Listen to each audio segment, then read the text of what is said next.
है मेरा एक बहुत ही नया और बहुत ही स्पेशल ब्लॉग। इसमें है हमारे बड़े पापा।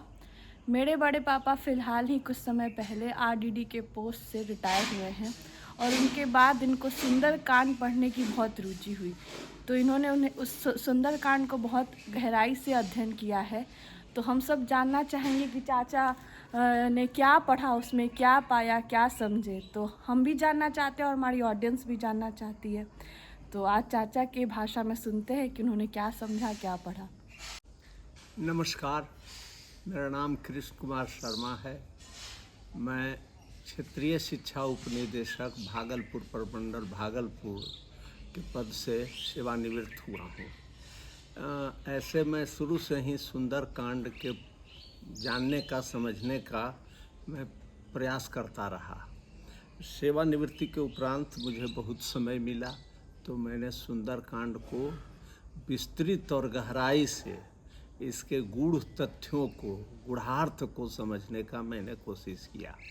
आप सभी जानते हैं कि तुलसीदास एक बहुत ही सिद्धस्थ और उच्च कोटि के संत थे। जी जी। और उन्होंने तो अनेक रचनाएं लिखी है, लेकिन उसमें से उनकी बहुत प्रचलित और सामान्य जन के लिए रामचरितमानस है। रामचरितमानस में उन्होंने ऐसी रचना की है कि वो हर काल, हर जगह प्रासंगिक है।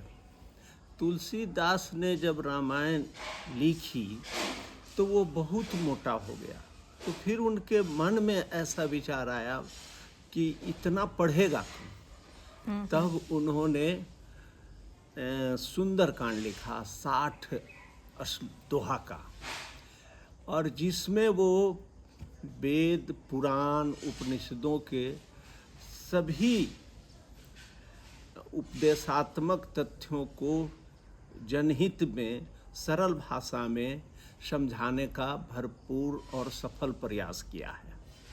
उसमें यूँ तो समझने का बहुत कुछ है, लेकिन अब उतना नहीं समय नहीं है और वीडियो छोटा होना चाहिए जिससे आपकी रुचि बने। तो मैं एक दोहा संख्या 8 है जिसके विषय में मैं बताना चाहूँगा आप सबों को कि दोहा संख्या 8 में लिखते हैं कि निज पद नयन दिए मन, राम पद कमल लीन, परम दुखी भा पवन सूत, देख जानकी दीन। ये प्रसंग है कि हनुमान जी जब अशोक वाटिका पहुँचे तो देखते हैं क्या कि मैया सीता जो अपने चरण पर नयन दिए हुए हैं और मन में राम भगवान का पद में लीन है। ये देख करके पवन सूत बहुत दुखी हुए। जानकी जी जगदम्बा थीं और बहुत शक्तिशाली और सामर्थ्यवान थीं। उन्होंने धनुष को एक हाथ से उठाया और वहाँ पर लीप करके सफाई कर दिया था। ये प्रसंग आप सभी जानते होंगे। तो उनके मन में भाव आता है कि जो इतना सामर्थ्यवान और शक्तिशाली हैं माँ जानकी, वो इतना दुखी क्यों है। ये तो इसका सरल अर्थ हुआ। इसके अंदर अगर जाइएगा, इसके भावार्थ समझने की कोशिश कीजिएगा तो प्रभु राम के पद को वो कमल के समान उसमें लीन रहती हैं और वो दुखी हैं कि ऐसा क्यों हुआ, मेरे साथ ऐसा ही घटना कि हम प्रभु से दूर क्यों हुए। उनके मन में ये विचार आता है, जैसा युग तुलसी राम किंकर उपाध्याय भी प्रवचनों में बताए हैं कि माँ जानकी बहुत दुखी होती हैं यह सोच करके कि जब राम प्रभु चले अयोध्या से तो उनके साथ 2 चरण चला, एक लक्ष्मण जी और एक मैं। ऐसा क्या हुआ जो मैं प्रभु के चरण से बहुत दूर हो गया और अभी भी लक्ष्मण जी प्रभु राम के साथ हैं। और उनके मन में ये भाव आता है कि हमने उन्होंने सोने का मृग देखा और उनकी इच्छा हुई कि मुझे चाहिए।